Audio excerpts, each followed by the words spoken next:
Hello everyone. So in this video I'm going to explain you the lesson A Day in the Country, which is section 1 of unit 2, Nurturing Nature.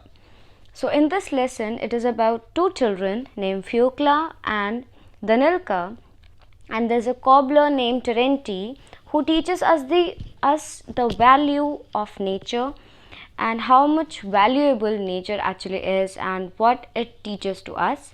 So let's get started with the lesson. Between 8 and 9 o'clock in the morning, a dark leaden colored mass is creeping over the sky towards the sun. Red zigzags of lightning gleam here and there across it. There is a sound of faraway rumbling. A warm wind frolics over the grass, bends the trees, and stirs up the dust. In a minute, there will be a spurt of May rain, and a real storm will begin. Fiocla, a little girl of 6, is running through the village looking for Terenti the cobbler. The white-haired, barefoot child is pale, her eyes are wide open and her lips are trembling. So situation is that it is 8 to 9 o'clock in the morning. It is between 8 and 9 o'clock in the morning, and the sky is covered with rain clouds. It is now the day is covered with, because of the black clouds, there is red zigzag lightning which gleam across across it on the clouds. There is a sound far away rumbling, so there is sound of the wind, of the warm wind frolics which is on the grass. The moment of the grass, the trees, and the dust is there due to wind. In a minute, there will be a spurt of May rain and a real storm will begin. So, it is going to be raining. Fiocla, there's a girl named 6-year-old girl named Fiocla. She is running through the village and looking for Terenti the cobbler. The girl is white-haired and barefoot child. So, she is barefoot, she is not wearing any shoes, she is pale, very weak. Her eyes are wide open and her lips are trembling. Her lips are trembling because she is in a situation where she is about to cry and she is looking for someone in hurry, and the person is Terenti for whom she is looking. Uncle, where is Terenti? She asks everyone she meets. No one answers as they are preoccupied with the approaching storm and take refuge in their huts.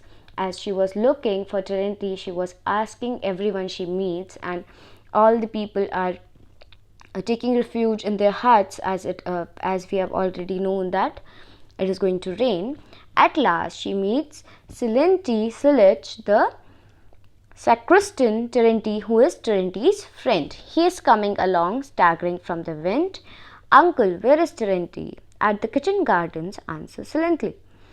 The girl runs behind the huts to the kitchen gardens and there finds Terenti, the tall old man with a thin, pock-marked face, very long legs and bare feet, dressed in a woman's tattered jacket, standing near the vegetable plots, looking with drowsy eyes at the dark storm clouds, and on his long crane-like legs he sways in the wind like starling coat.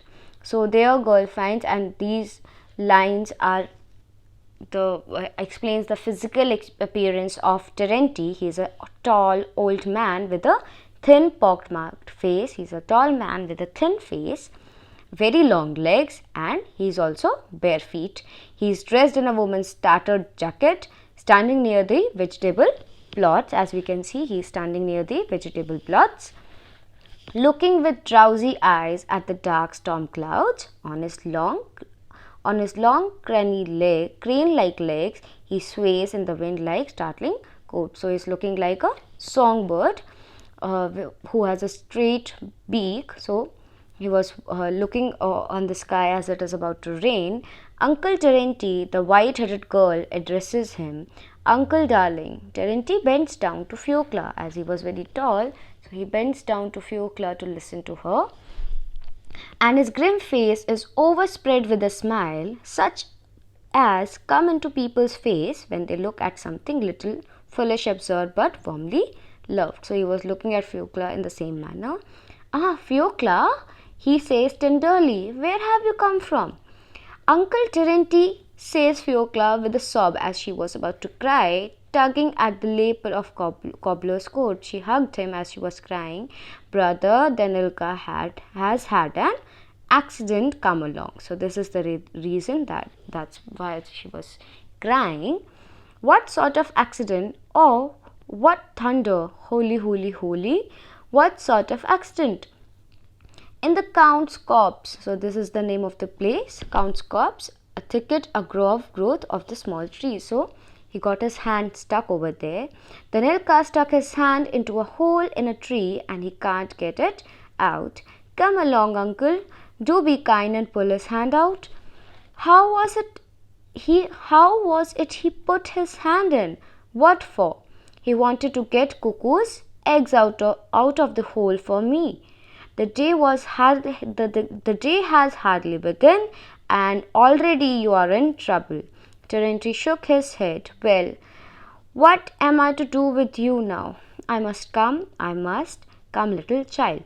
So, till here, Fiocla describes him why she was looking for him, and Terenti agrees to help her and Danilka. So, Terenti comes out of the kitchen garden and lifting high his long legs begins striding down the village street. He walks quickly without stopping. Fiocla can hardly keep up with him as he was tall and he was walking quickly, and Fiocla as compared to him is a very tiny little girl, so she was not able to keep pace with him. So she was hardly keeping up with him. They come out of the village and turn along the dusty road towards the Count Copse that lies dark blue in the distance. It is about 1.5 miles away. The clouds have by now covered the sun, and soon afterwards there is not a speck of blue left in the sky. So whole sky is covered with black clouds and it grows dark. It is about to rain. The first raindrop, big and heavy like dark dots on the dusty road. A big drop falls on the Fiocla's cheek and glides a tear down her chin. The rain has begun, mutters the cobbler, kicking up the dust with his bare bony feet.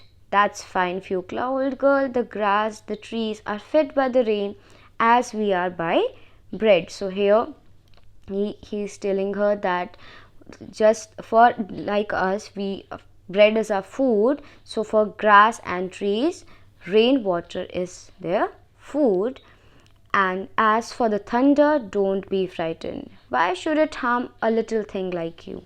So he is consoling her that there's no need to be worried. Nothing is going to happen to you because of the rain or the thunderstorms. As soon as the rain begins, the wind drops. The only sound in the patter of the rain dropping like fine shots on the young rye and the parched roads. So there was a lot of sound, and the only sound of rain was there. We shall get soaked, Fiocla, mutters Terenti. So we shall get soaked. So there won't be a dry spot left on us. Ho ho. So he was enjoying rain and he told her not to be scared. Ho ho, my girl, it's run down my neck.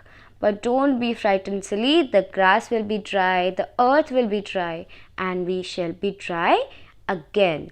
There is the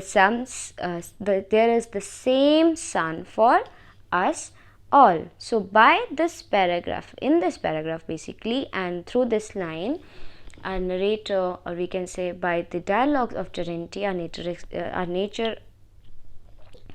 our narrator is explaining that nature never discriminates. Whatever happens with everyone, whether it's grass, trees, or humans, and there will be good and bad happen to each and every person. So there will be no discrimination done by nature, and whatever nature does, it is good for everyone, whether it's for the nature or for the humans. A flash of lightning, some 14 feet long, gleams above their head. There is a loud peal of thunder, and it seems to Fiocla that something big, heavy, and round is rolling over the sky and tearing it open exactly over her head. As because of the sound of the storm and lightning, she was very scared, and she thought that something big or heavy is rounding and rolling over the sky. tearing it open. Don't be afraid, little girl, it is from spite that thunders. That it thunders, Terentius says. Terentius and Fiocla's feet are covered with lump of heavy and wet clay. It is slippery and difficult to walk, but Terentius strides on more and more rapidly. The weak little girl is breathless and ready to drop. So don't be afraid, little girl, he says, that it is not from spite that it thunders, कि unkindness की वजह से thunder नहीं होता है, the Terentius says. So basically by his lines he is consoling Fiocla that there is no need to be scared. I am with you. Nature never do anything bad for people, so don't be worried, and you are a very small little girl, why nature will do bad to you and everything. Terentius and Fiocla's feet, it's now their feet are covered with heavy lump of wet clay. It is slippery, and Terentius strives to walk more rapidly, quickly, so that he can reach to the Nilka on time before it rains heavily. And the weak little girl is breathless and ready to drop. She is tired, she is breathless, and she might take a break. Till here we are going to do this chapter in this video. In the next video I am going to explain you the rest of the lesson. Do let me know in the comment section if you have any problem related to the lesson or how you like the video. Don't forget to like and subscribe. Have a nice day.